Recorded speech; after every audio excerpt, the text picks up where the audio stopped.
Ce matin, nous allons lire dans 1 Roi chapitre 17, du verset 1er au verset 6. 1 Roi 17, 1 à 6. Nous lisons la parole. Élie le Tisbite, l'un des habitants de Galade, dit à Akab, « L'Éternel est vivant, le Dieu d'Israël, dont je suis le serviteur. Il n'y aura ces années-ci ni rosée, ni pluie, sinon à ma parole. » Et la parole de l'Éternel fut adressée à Élie en ces mots. « Pars d'ici, dirige-toi vers l'Orient et cache-toi. » Quelqu'un dit « cache-toi. » Cache-toi près du torrent de Kérit, qui est en face du Jourdain. Tu boiras de l'eau du torrent, et j'ai ordonné au corbeau de te nourrir là.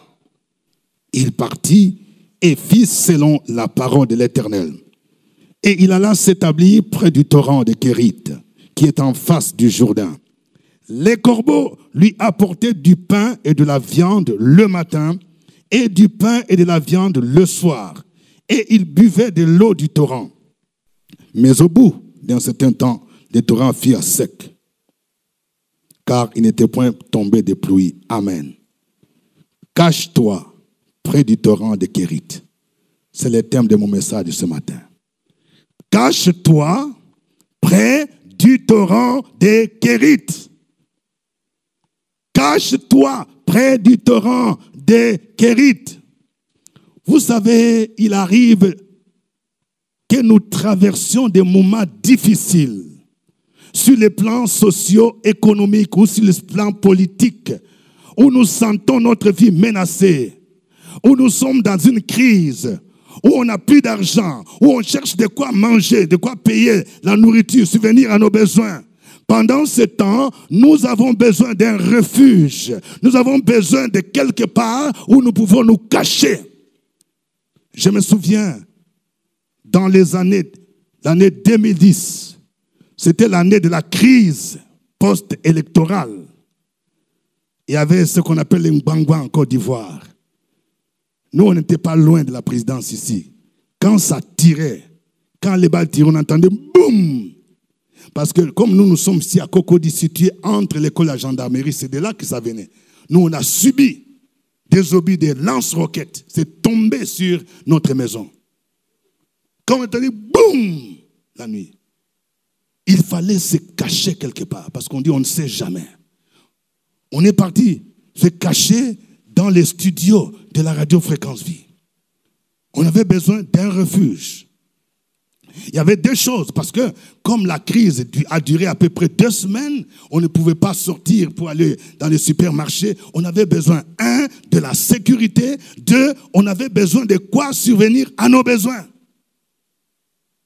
Frères et sœurs, il arrive que nous traversions des moments difficiles, où vous n'avez plus d'emploi, où vous ne savez pas comment nouer les débuts du mois, où vous vous sentez menacé par quelque chose, par des puissants des ténèbres, et vous avez besoin de vous cacher. Le Seigneur me donne ce message pour dire, cache-toi près du torrent de Kérit. Dis à ton voisin, cache-toi près du torrent de Kérit. Vous voyez, si nous servons le vrai Dieu, il nous protégera et pourvoira à nos besoins pendant les moments difficiles. Il faut que nous comprenions cela. Si nous servons le vrai Dieu, il pourvoira à nos besoins, il nous protégera et il pourvoira à nos besoins dans nos moments difficiles. Nous allons voir dans ce passage ce qui s'est passé. Comment ce Dieu-là a pourvu aux besoins de son serviteur Élie. Et ce matin, c'est toi qui es Élie, à qui Dieu te dit de te cacher près des torrents de Kérit. Nous allons voir 3 éléments importants dans notre message d'aujourd'hui. Nous allons voir d'abord, premièrement, c'est l'influence de nos paroles sur la vie socio-économique. Nos paroles peuvent influencer tout ce qui se passe dans notre pays, dans notre nation et même dans nos familles. C'est pourquoi un chrétien, et par ce quoi un homme de Dieu doit faire attention aux paroles qu'il déclare. Parce que quand vous déclarez des paroles de foi, ça peut avoir des répercussions sur le pays, même sur votre famille. Et nous allons voir ensuite comment l'importance du torrent de Kérit. Pourquoi Dieu demande à Élie de se cacher? C'est quoi le torrent de Kérit où tu dois te cacher? Et après, à la fin, nous allons voir quelles sont les clés d'activation pour expérimenter la providence divine, pour expérimenter les miracles divins. Nous allons d'abord voir l'influence des paroles que nous déclarons. Vous savez, ce qui se passe ici, cette histoire, se passe au temps d'Élie. Élie était le vrai prophète de l'Éternel. Lorsque nous relisons les premiers versets, dit, Élie le Tisbite, l'un des habitants de Galade, dit à Akab, l'Éternel est vivant, le Dieu d'Israël, dont je suis le serviteur. Alors, le prophète Élie était un vrai prophète de l'Éternel. À l'époque, les enfants d'Israël se sont détournés du vrai Dieu pour commencer à adorer un autre Dieu qu'on appelle Baal, qui était le Dieu des Cananéens, des Phéniciens. Dieu a interdit à son peuple d'adorer d'autres divinités. Il est dit dans sa parole, tu n'auras point d'autre Dieu devant ma face. Et Baal était, dit-on, le Dieu de la fertilité, le Dieu qui faisait tomber la pluie. C'était dans la croyance comme ça. Et il y avait plus de prophètes de Baal que les vrais prophètes. Il y avait 450 prophètes de Baal et on ajoute 400 prophètes d'Astarté. Astarté, c'était un culte d'une déesse Astarté qui était mêlée par de la prostitution. Et Élie était resté presque le seul vrai prophète. Alors, Élie se présente devant le roi Akab. Akab, c'est l'un des mauvais rois qu'Israël ait connu. Pourquoi? Parce que celui qui a introduit le culte de Baal à cause de son mauvais mariage avec sa femme qui s'appelait Jézabel. Dis à ton voisin, fais attention à Jézabel. Un mauvais mariage peut t'éloigner de Dieu. C'est pourquoi on ne s'amuse pas avec le mariage. Jézabel était la fille d'Ethbal, qui était donc prince. Donc son papa adorait ce dieu-là. Et quand Akab l'a épousée, c'est elle maintenant. Elle était la première dame. La Bible nous dit qu'il y avait 450 prophètes de Baal qui mangeaient à sa table. Donc, et distribuaient des enveloppes. Des enveloppes. Donc, si tu es un prophète de Baal, donc la première dame peut te donner chaque mois 1 million, peut te donner Range Rover, peut te donner tout ce dont tu as besoin. Donc, il y avait plus de prophètes de Baal. Si tu veux bénéficier de la première dame, des dons de la première dame, il faut être prophète. Alors, c'est pourquoi Élie se présente devant le roi Akab. Il était courageux. Il va faire 3 déclarations. Quelqu'un dit 3 déclarations. Nous allons voir les 3 déclarations qu'Élie a fait devant le roi Akab.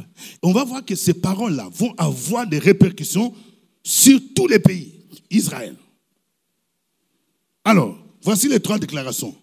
Il dit, premièrement, il dit, l'Éternel est vivant, le Dieu d'Israël. Il se présente devant le roi Akab. L'Éternel est vivant, le Dieu d'Israël. Pourquoi il déclare cela? Il veut démontrer que lui, le Dieu qu'il prie, est un Dieu vivant, alors que Baal, c'est un Dieu mort. On ne peut pas comparer l'Éternel avec Baal. Lui, il dit, mon Dieu est vivant. Si tu connais Jésus, tu dois savoir que ton Dieu est vivant. Notre Dieu s'appelle El Haï, le Dieu vivant.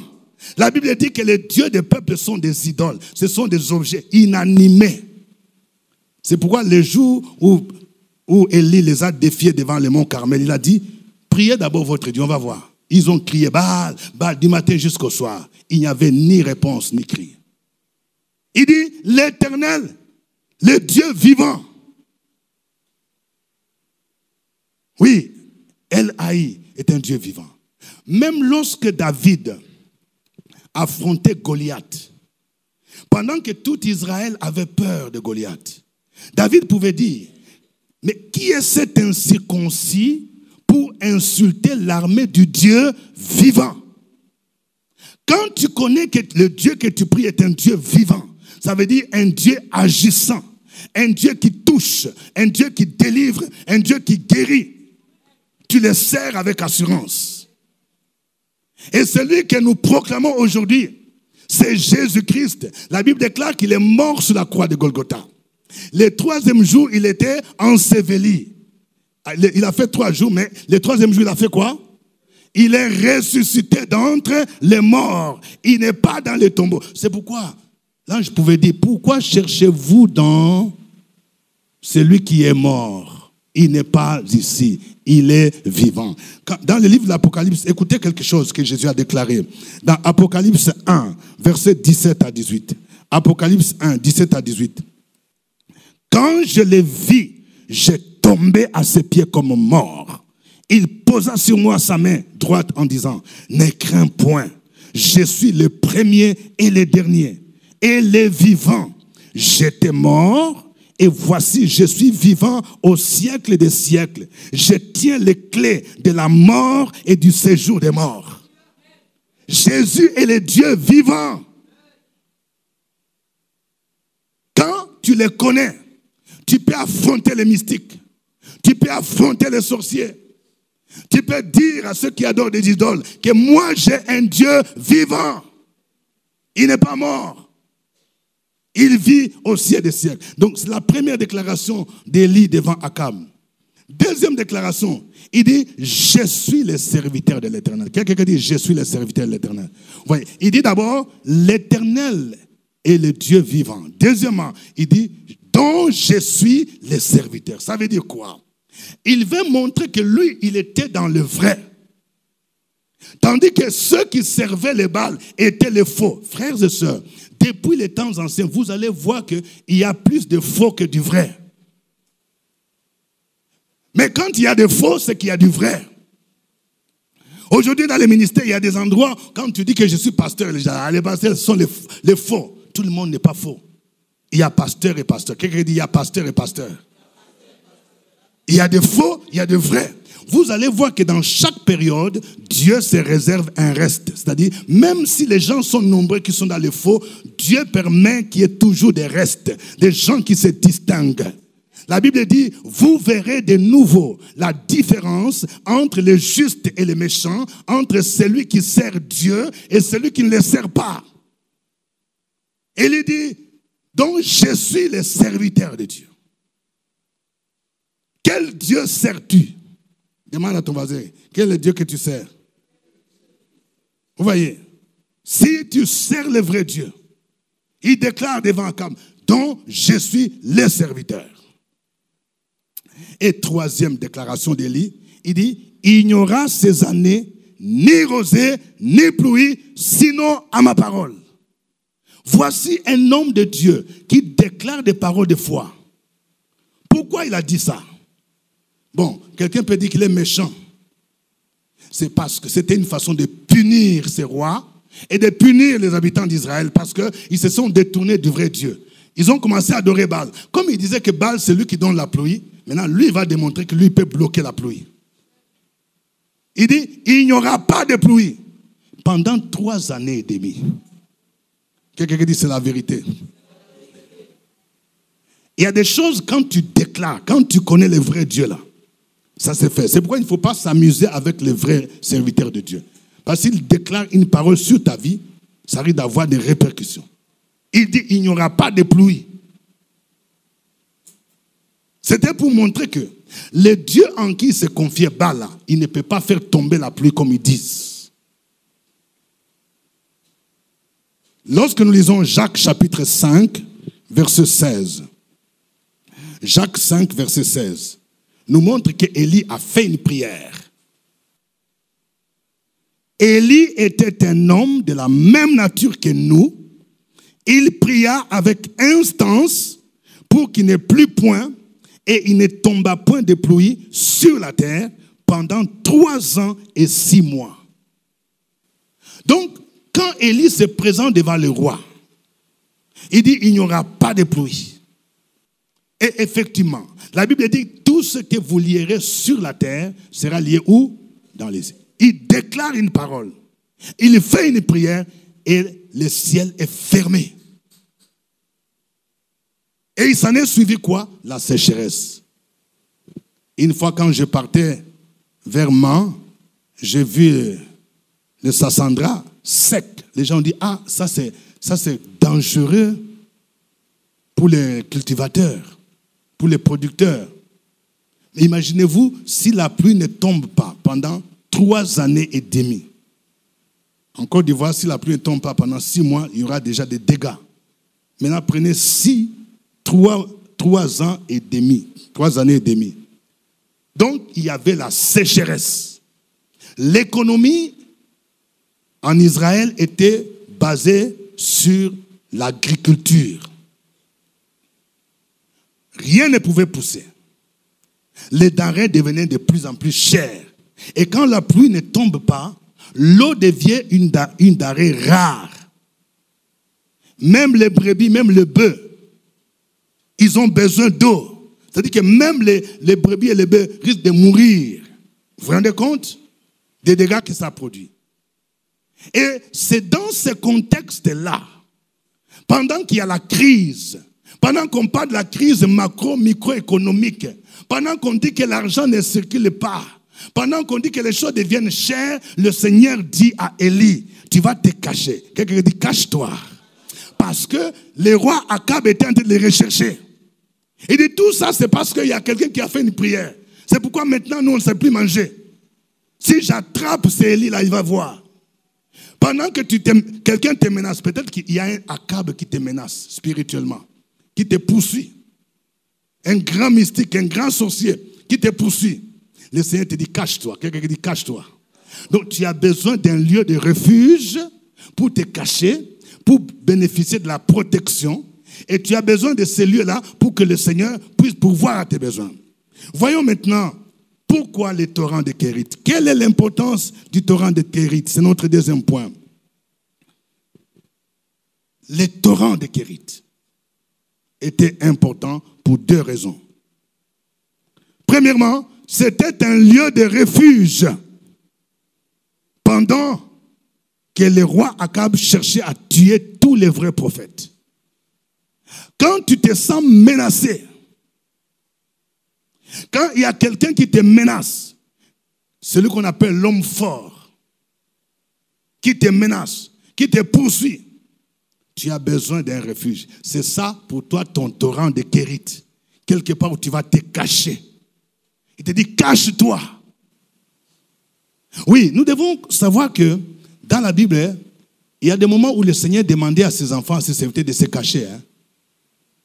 Ce n'est pas tout le temps où tu dois te faire voir. Même Jésus, vous allez voir, quand il était enfant, quand le roi Hérode voulait le tuer, Dieu dit à ses parents, il faut fuir. Dis à ton voisin, il y a des moments où il faut te cacher. Voilà. Donc parce qu'il y a des gens, chaque fois tu veux qu'on te voit. Il y a une réunion de famille, tu veux te voir. Dans les funérailles, tu veux te voir. Il y a des moments où le Seigneur va te dire, ne te fais pas voir. Cache-toi. Quelqu'un dit, cache-toi. Ils sont venus se cacher en Égypte. Vous allez voir même David. Lorsque le roi Saül voulait le tuer, à un moment donné, son ami Jonathan, qui était le fils de Saül, lui a dit que mon papa là, il a des projets de te faire du mal. Va te cacher quelque part. Il y a des moments où tu as besoin de te cacher. Jusqu'à ce que quelque chose passe. Tu as besoin donc d'un torrent de Kérit pour te cacher un peu. 1 Samuel 19, verset 2. 1 Samuel 19, verset 2 dit, « Mais Jonathan, fils de Saül, qui avait une grande affection pour David, l'en informa et lui dit, « Saül, mon père, cherche à te faire mourir. Sois donc sur tes gardes. Demain matin, reste dans un lieu retiré et cache-toi. » Dieu dit à Élie, cache-toi près des torrents de Kérit. Comme ta vie est menacée, tu as besoin de disparaître un peu de ce milieu-là. Il ne faut pas que ce roi Akab là, il a de mauvaises intentions. Il veut te faire du mal. Tu dois te cacher quelque part. C'est ça. Il dit, cache-toi près du torrent de Kérit. Donc, le torrent de Kérit est devenu pour lui comme le bunker. Quelque part où il va se cacher. Mais en réalité, le torrent de Kérit représente Dieu lui-même. Ça représente Jésus lui-même. Parce que c'est lui-même qui est notre vrai refuge. Quand tu te sens menacé, c'est lui qui doit te cacher. Tu dois te cacher en lui. Le psaume 27, versets 4 à 5. Le psaume 27, 4 à 5. Écoutez ce que David dit. Je demande à l'Éternel une chose que je désire ardemment. Je voudrais habiter toute ma vie dans la maison de l'Éternel pour contempler la magnificence de l'Éternel et pour admirer son temple, car il me protégera dans son tabernacle. Au jour du malheur, il me cachera sous l'abri de sa tente, il m'élèvera sur un rocher. Alléluia. Vous voyez, j'aime beaucoup cette parole-là. Vous voyez, David dit, ce que je demande à l'Éternel, ce que je demande, je désire ardemment. Si on te demande aujourd'hui, demande à Dieu ce que toi tu veux. Il y a des gens qui vont dire, je vais voiture Yango, d'autres terrains, d'autres billets pour aller en France, au Canada, green card. Mais David n'a pas demandé tout ça. Il dit, ce que je demande ardemment à mon Dieu, je voudrais habiter toute ma vie dans la maison de l'Éternel. C'est ça, les torrents de Kérit, les Kérites. Pourquoi? Il y a 3 îles. Il dit, 1, il me protégera. 2, il me cachera sous l'abri. Quand tu es menacé, il faut que tu sois caché en lui. La Bible nous dit que notre vie est cachée avec Jésus-Christ en Dieu. Il y a des moments où les gens te cherchent, les sorciers, les mystiques de la famille. Quelqu'un va te dire, toi, on n'arrive plus à te voir. Parce que ta vie est cachée en Christ. On dit, il me cachera dans sa tente et puis il m'élèvera. Quand Dieu te cache et puis en même temps, il t'élève. Ceux qui voulaient te faire du mal, ils ne vont plus te voir. Quand ils te regardent, tu es déjà élevé. Je déclare ce matin que le Seigneur va t'élever au nom de Jésus. Je déclare que ta vie est cachée en Jésus-Christ au nom de Jésus.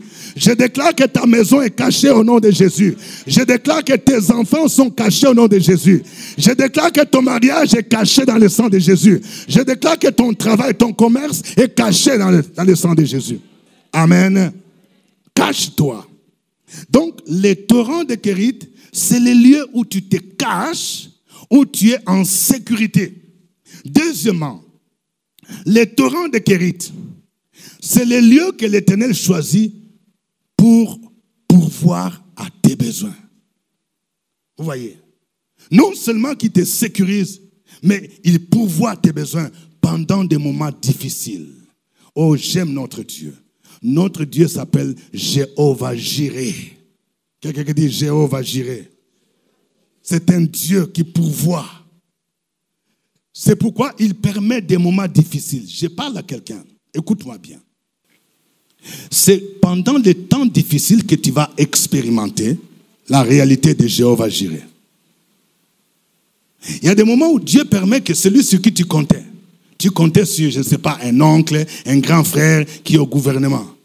Et c'est lui qui vous prend en charge. Il a dit, il faut prendre une maison à Yopougon. Tu prends une maison, 150 000 par mois, parce qu'il te donne 300 000. Il dit que tant que je suis là, et puis paf, on remanie le gouvernement. Toi aussi, tu vas remanier la maison. La Bible dit, maudit soit l'homme qui se confie en l'homme. Ne te confie pas à un homme. Oh, j'ai mon oncle, j'ai le grand frère, il est en France, il est au Canada. Les hommes passent. C'est pourquoi quand il y a des funérailles, il y a des gens qui pleurent doublement. Il y a des gens, quand tu les vois pleurer là, ils ne pleurent pas l'homme, mais ils pleurent pour lui-même, pour l'argent. C'est pourquoi parfois il y a des gens, qui payera ma maison? Qui payera ma maison? Je me souviens, quand on organisait les concerts avec Fréquence Vie, on avait certaines personnes qui étaient dans le business, qui voulaient être comme des partenaires. Alors il y a quelqu'un, un monsieur qui organise beaucoup de concerts avec les musiciens païens congolais. Alors il a fait venir Madilou System. Je ne sais pas si les gens ont connu ces noms-là. Alors il semble qu'il avait les sponsors. Parce que pour ceux qui organisent les concerts, c'est les sponsors. Hein? Souvent quand les gens font, oh voilà, on va calculer 5 000 francs, 10 000 francs. Ce n'est pas les tickets qui donnent l'argent. Hein? Si tu t'amuses à faire concert là, si c'est pour avoir l'argent, tu vas échouer. Ça, c'est le conseil que je vous donne. C'est les gens qui font les sponsors. Alors, une fois, quand j'ai rencontré le messie, il me dit, pasteur, pourquoi vous m'avez tué comme ça? J'ai dit, t'étais tué quoi? On dit, Madilou est mort. Non, mais Madilou, pourquoi il me fait ça? C'est-à-dire, avant le concert, Madilou est mort. Lui, il avait déjà plus de 50 millions qu'il avait empoché, que les sponsors ont donné. Il dit, les blés comme ça, c'est-à-dire que même si les gens n'achètent pas de tickets là, les sponsors ont donné, les MTN, les ceci, cela. Et puis on dit que Madilou est mort. C'est-à-dire que vraiment, il s'est payé. Alors il voit qu'on dirait c'est moi Madilou. Pourquoi vous m'avez tué comme ça? J'ai dit, j'étais tué quoi? Tous les blés, je vais faire comment? Donc les sponsors vont dire, il faut rembourser l'argent. Parce qu'il a compté sur l'homme.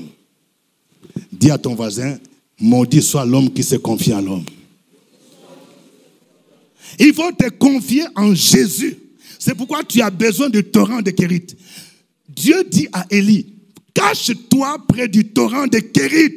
Je sais qu'il y a la crise. Je sais que les temps sont difficiles. Je sais que la pluie ne tombe pas. Je sais que tu n'as plus de quoi manger à checker. Je sais que tu n'as plus de quoi payer la caution pour déménager. Mais moi, je te dis, je m'appelle Jéhovah Jireh. Quelle que soit cette situation-là, moi, j'ai une solution. Va, cache-toi quelque part. Et quand tu vas aller là-bas, moi, Jéhovah Jireh, j'ai ordonné, oh my God, j'ai ordonné aux corbeaux de te nourrir là. Il y a encore des corbeaux aujourd'hui. Il y a encore des corbeaux aujourd'hui. Le Seigneur dit, j'ai ordonné aux corbeaux de te nourrir. Frères et sœurs, la vie chrétienne, c'est une vie de miracles. Quand moi j'ai étudié ici, à la faculté de théologie, pendant environ 4 années. Mais les frais de scolarité, c'était autour de plus de 500 000. Avec les enfants qui sont déjà à l'université. L'autre était à Agitel. Agitel nous demandait à peu près 1 500 000, 2 millions. C'était compliqué, c'était dur. Dans un pays où tu ne connais pas les gens. Mais j'ai vu le Seigneur. Je me souviens un jour, l'administration de ma faculté me dit, Pasteur Ngumbi, bon, d'abord, ils ont fait l'annonce. Tous ceux qui n'ont pas réglé les frais de scolarité ne vont pas faire l'examen. Alors moi, j'avais quelqu'un qui avait promis, j'ai appelé, bon, on dit quoi? On dit, bon, vraiment, on va voir, hein. Tout ça ici, c'est dur. Oh. Souvent, c'est ce qui se passe. Tu comptes sur quelqu'un, il te dit, c'est dur. Bon, j'ai dit, je vais voir le comptable pour lui dire vraiment s'il peut patienter, me donner un peu, au moins 1 ou 2 semaines. J'arrive là, le comptable me dit, mais c'est Ngumbi, mais toi tu n'as pas de problème, pour toi c'est déjà réglé. J'ai dit, réglé comment? Il dit, quelqu'un est venu, il a réglé. Combien? Non, il a tout réglé. Alléluia. J'ai ordonné aux corbeaux de te nourrir. Il y a encore des corbeaux. Pendant 4 années, je n'ai jamais su la personne c'est qui. Et chaque année, c'était comme ça. J'arrive, on me dit, non, c'est réglé. J'arrive, on me dit, c'est réglé. Et j'étais un étudiant spécial. Dieu m'a fait la grâce. Un jour, j'ai vu une famille à Cocody ici, me dit, mais toi tu es à pied, pasteur, donc on ne peut pas te voir à pied. J'ai dit, non, moi je suis encore pasteur stagiaire. Il a dit, non, tu es un homme de Dieu. Mais nous, on a une voiture là qui ne fait rien. J'ai dit, bon, jusque-là, j'ai encore le permis congolais. Il a dit, non, va demander tout ce qui a mutation là. On va pouvoir à ça. Il a dit, bon, les carburants, on va faire chaque fois plein, chaque semaine là. Et les gens me regardent. Il y a un ami qui me dit, aïe, ça c'est quel étudiant ça? Donc je pars déjà, j'allais en voiture. Oh my God! il y a encore des corbeaux. Ce que j'aime ici, quand Dieu dit à Élie, cache-toi près du torrent de Kérit, il dit, je t'informe que j'ai ordonné aux corbeaux de te donner. C'est-à-dire, il y a des situations où Dieu il ne fait que t'informer. Toi, tu es là. Tu dis, je ne sais pas. Il a déjà ordonné à quelqu'un. C'est un ordre. Parce que la Bible déclare, à l'Éternel, la terre et tout ce qu'elle renferme. L'or lui appartient. L'argent lui appartient. Il a ordonné aux gens de te nourrir. Parce qu'il s'appelle Jéhovah Jireh. Mais il faut être à ton torrent de Kérit. Parce que il faut être là. Amen. Donc, les torrents de Kérit étaient les lieux que Dieu a choisis pour pourvoir aux besoins. Si tu es dans ton torrent de Kérit, tu ne manqueras de rien. Le Seigneur dit, va, il faut te cacher là-bas. On va voir maintenant les clés. Quelqu'un dit les clés. C'est-à-dire, il y a quelque chose que tu dois faire. Il y a 3 choses pour activer les miracles. Pour que le Dieu des miracles puisse pourvoir à tes besoins. La première chose, il faut servir le vrai Dieu. Dis à ton voisin, il faut servir le vrai Dieu. Ah. Vous savez, il y a des fois nous nous plaignons, moi je ne comprends rien. Mais il y a des gens, tu es un côté ici, tu as Baal. Et l'autre côté, tu as Jésus. On ne sait pas tu es où. Servir Dieu là commence par un choix. On ne peut pas servir 2 maîtres. Tu ne peux pas être PD et tu sers Dieu. C'est quel Dieu? Il y a quelqu'un qui m'a appelé hier à Paris. Il dit, hé, révérend, qu'est-ce qui se passe là-bas? On dit à Bobo, on est en train de chicoter les gens.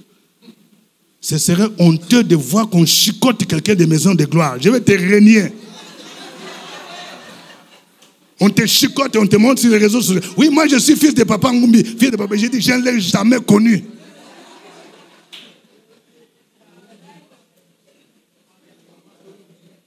Alléluia. Donc il y a des combinaisons qui ne marchent pas. Quand tu choisis Jésus là, tu choisis Jésus. Il y a des choses que tu ne peux pas faire. C'est pourquoi Élie a demandé aux gens, il faut choisir. Ou bien vous choisissez de servir Baal, ou bien vous choisissez de servir qui? L'Éternel. Mais lui, il a choisi de servir l'Éternel. C'est pourquoi il a dit à Akab, l'Éternel, le Dieu d'Israël est vivant, dont moi je suis le serviteur. Il veut dire que moi là, j'ai décidé de servir un Dieu. Point barre. Souvent, on n'est pas sincère. Tu ne peux pas continuer à aller consulter les marabouts des Canaries et tu viens prier pour que le Seigneur te bénisse. Jésus va te dire, ok, comme tu as tes marabouts, tu n'as qu'à partir là-bas. Il y a des combinaisons qui ne marchent pas. Il faut choisir. Même au temps de Josué, il a dit, choisissez qui vous voulez servir. Ou bien les dieux qu'ont servi vos pères au-delà du fleuve, ou bien l'Éternel. Mais il dit, moi et ma maison, nous servirons qui? Donc, il faut choisir. Dis à ton voisin, il faut choisir de servir Dieu. Il faut servir Dieu. Il faut t'engager à le servir de tout ton cœur. C'est pourquoi quand vous venez à l'église, vous ne venez pas venir les bras ballants. Il y a des gens, vous venez là, juste chaque dimanche, on ne vous voit. Vous servez qui? Vous n'êtes ni dans le groupe musical, ni à l'évangélisation, ni dans la prière, à la chambre haute là. On ne te voit pas. Peut-être que toi, tu as d'autres chambres là où tu vas à minuit. Vous qui ne venez pas à la chambre haute là, vous allez dans quelle chambre? Hein? Je vais publier les noms de ceux qui ne viennent pas à la chambre haute là. Peut-être que vous avez d'autres chambres bizarres. Et quand vous allez dans ces chambres-là, on dit non, il ne faut pas aller à la chambre haute. Alléluia. Quand tu sers Dieu là, tu aimes la prière. Quand tu sers Dieu, tu aimes l'évangélisation. Donc la première clé, si tu veux voir les miracles, il faut servir le vrai Dieu. Deuxième clé, il faut marcher par la foi. Quelqu'un qui dit la foi. Oui, si Élie a déclaré, il n'y aura ni pluie ni rosée, sinon à ma parole. Ça s'appelle la parole de foi. Jésus lui-même a dit, Si quelqu'un a la foi, il peut dire à une montagne, ôte-toi de là, jette-toi dans la mer, et cela va se réaliser. La foi. La foi nous permet de déplacer les montagnes. Le contraire de la foi, c'est quoi? C'est le doute, c'est l'incrédulité. Il y a des gens qui sont des incrédules. Ce sont des gens qui limitent Dieu. Tu limites Dieu. Dieu veut faire de grandes choses, mais toi tu limites Dieu. C'est pourquoi Jésus avait l'habitude de dire qu'il te soit fait selon. Bon, tu as la foi d'habiter une petite maison, chambre, salon ou bien studio. Ok, il te dit qu'il te soit fait selon ta foi. Tu as la foi d'acheter vélo. Il dit bon, qu'il te soit fait selon. Tu as la foi d'avoir une moto. Il dit qu'il te soit fait selon. Si tu as la foi de demander voiture, il va te faire selon. C'est la foi qui active le miracle. Et la foi vient de ce qu'on entend. Ce qu'on entend vient de la parole de Dieu. Tu ne peux pas avoir la foi si tu n'écoutes pas la parole, si tu ne médites pas la Bible chaque jour. Si tu entends des causeries bizarres, ces causeries vont produire en toi la peur. Si dans les médias sociaux, toi tu ne fais que regarder comment on a égorgé des gens, ça va produire en toi la peur. La peur vient aussi de ce qu'on entend. On entend les mauvaises nouvelles. Mais la foi vient de ce qu'on entend, la parole de Dieu. Élie était un homme de foi. Il a déclaré, il n'y aura pas de pluie. Il a prié avec foi. Il dit que la pluie ne tombe pas et la pluie n'est pas tombée pendant 3 années et demie. Et la suite nous montre que après 3 années et demie, il a prié de nouveau pour dire que la pluie tombe. Vous vous rendez compte? Un homme de foi peut influencer tout un pays. Là, si tu es une femme de foi, même ta famille là, si les mariages sont bloqués à partir de ta prière, le ciel peut s'ouvrir et les mariages vont s'ouvrir. Et je déclare à quelqu'un que ton mariage là va ouvrir les portes à plusieurs de ta famille dans le puissant nom de Jésus-Christ. Si personne n'a jamais voyagé pour aller en Occident, oui, à partir de toi, le ciel va s'ouvrir. Et tu vas voir toute la famille à partir de toi. Donc tu ne dois pas te minimiser, tu ne dois pas te mépriser. Il y a un potentiel en toi. Ce que tu déclares avec foi va s'accomplir. C'est pourquoi il faut bannir les paroles du type « moi j'ai la malchance ». Non, il faut refuser de telles paroles. La Bible dit « par tes paroles, tu seras condamné. Par tes paroles, tu seras justifié ». Troisième clé, c'est l'obéissance. Quelqu'un dit l'obéissance. Vous voyez, la foi et l'obéissance, c'est comme un couple, ça marche ensemble. Si j'ai la foi, j'obéis. Tu ne peux pas dire j'ai la foi et je n'obéis pas. Dieu dit à Élie, va, pars d'ici. Je suis en train de parler à quelqu'un. Il y a des moments où tu dois te déplacer. Si tu veux voir la main de Dieu, tu dois quitter quelque part.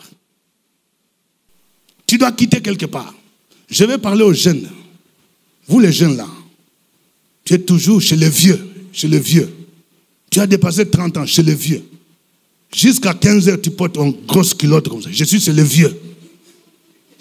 Il y a des endroits quand tu es chez les vieux là. Tu es bloqué. Tu ne penses même pas à travailler. Le vieux dit, non, je vais te nourrir. Je suis chez les vieux. Les maisons familiales là, ce sont des lieux parfois qui sont comme des hôtels. Je parle à quelqu'un. Il y a des endroits, tant que tu ne quitteras pas ces lieux-là, ta vie ne changera pas. Dieu dit à Élie, pars d'ici. C'est-à-dire, il faut te déplacer. Il faut bouger pour aller vers une destination. Cache-toi vers les torrents de Kérit. Donc, il fallait que Élie obéisse. Quand tu as la foi, tu obéis. Il y a des moments où le Seigneur va te demander même de laisser des avantages. C'est que toi, tu considères comme avantage là. Tu quittes ça. La Bible nous dit que Moïse, devenu grand, il a refusé d'être appelé fils de la fille de Pharaon. C'est-à-dire, s'il avait passeport diplomatique, il dit ça c'est Tchanana. Quelqu'un qui dit Tchanana. Une langue chez nous, on appelle les Chiluba. Quand Tchanana, c'est-à-dire les choses de rien. Quelqu'un qui dit Tchanana. C'est-à-dire l'argent là. L'argent qui vient de PD. Où les gens te disent, ouais, je vous ai raconté l'histoire de quelqu'un qui a dit que on lui a demandé d'aller quelque part. On lui a demandé s'il avait la pommade. Là. Si tu appliques pommade derrière, on te donne Range Rover. Range Rover de Chanana. Quelqu'un dit, je refuse. Range Rover où on applique, je ne sais pas, la pommade derrière. Ça c'est Chanana. Quelqu'un dit Chanana. La Bible dit, à quoi sert-il à un homme de gagner le monde entier s'il perdait son âme? Ce sont des sortes de Chanana. Moïse a regardé tout ce qu'il avait avantage, les chars, les gardes-corps qui l'accompagnaient à l'école. Il a compris que tout ça c'était le mysticisme. On dit devenir grand, il refusa. Il a quitté la maison de Pharaon pour aller souffrir. Mais c'était la gloire. Quand tu es un homme de foi, une femme de foi, tu vas laisser même les avantages de ce monde. Parce que tu obéis. Tu choisis d'obéir. Tu choisis d'aller dans ton torrent de Kérit. Parce que c'est là que la bénédiction va venir. J'aimerais vous dire que la bénédiction de Dieu ne peut te localiser que lorsque tu obéis et que tu es au bon endroit. Dis à ton voisin, tu as entendu, non? Il faut être au bon endroit. Parce que les corbeaux là, c'est comme si Dieu a mis dans chaque corbeau un GPS.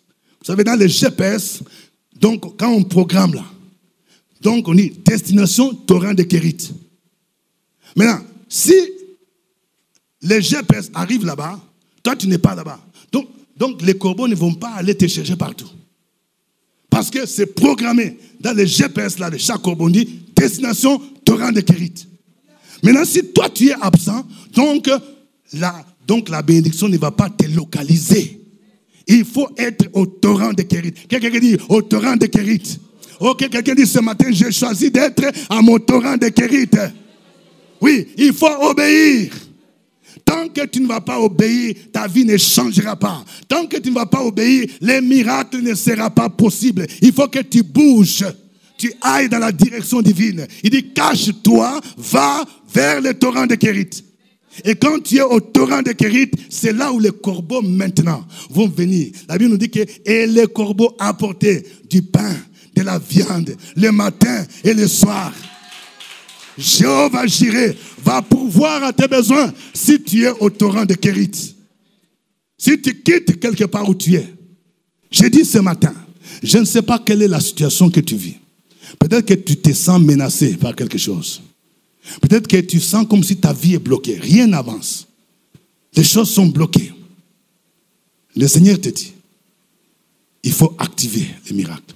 Il faut faire les trois choses. Premièrement, il faut choisir de servir le vrai Dieu. Deuxièmement, il faut marcher par la foi. Et troisièmement, il faut obéir en allant vers les torrents de Kérit. Et c'est là que Jéhovah Jireh va pourvoir à tes besoins. Dans Philippiens 4, verset 18-19, la Bible dit, et mon Dieu pourvoira à tous vos besoins selon sa richesse avec gloire en Jésus. Il pourvoira. Mais pour qu'il pourvoie, il faut que tu sois au torrent de Kérit. Oui, si tu sers le vrai Dieu, si tu choisis de servir Jésus, si tu choisis de marcher par la foi et de lui obéir en étant au torrent de Kérit, il va pourvoir à tes besoins. Amen. Nous allons faire 3 prières ce matin. La première prière, nous allons élever notre Dieu parce qu'il s'appelle Jéhovah Jireh. Oui, tu vas déclarer pour dire Seigneur, tu mérites d'être loué. Tu mérites d'être glorifié parce que c'est toi Jéhovah Jireh. Même quand la situation est difficile, tu es capable de subvenir à mes besoins. Et la deuxième prière sera une prière où nous allons demander pardon au Seigneur. Pour toutes les fois où nous avons cherché à servir d'autres divinités. Il ne faut pas partager Jésus avec autre chose. Il faut lui demander pardon. Et lui dire, Seigneur, aide-moi à te servir véritablement comme Élie. Et la troisième prière, nous allons demander au Seigneur de nous visiter, d'opérer un miracle. À notre torrent de Kérit, vous dites, Seigneur, je vais vivre un miracle. Je vais vivre un miracle qui va faire la différence. Comme au temps d'Élie, parce que je sais qu'il y a encore des corbeaux à qui tu as ordonné de me nourrir. Amen. Que Dieu vous bénisse et on se lève.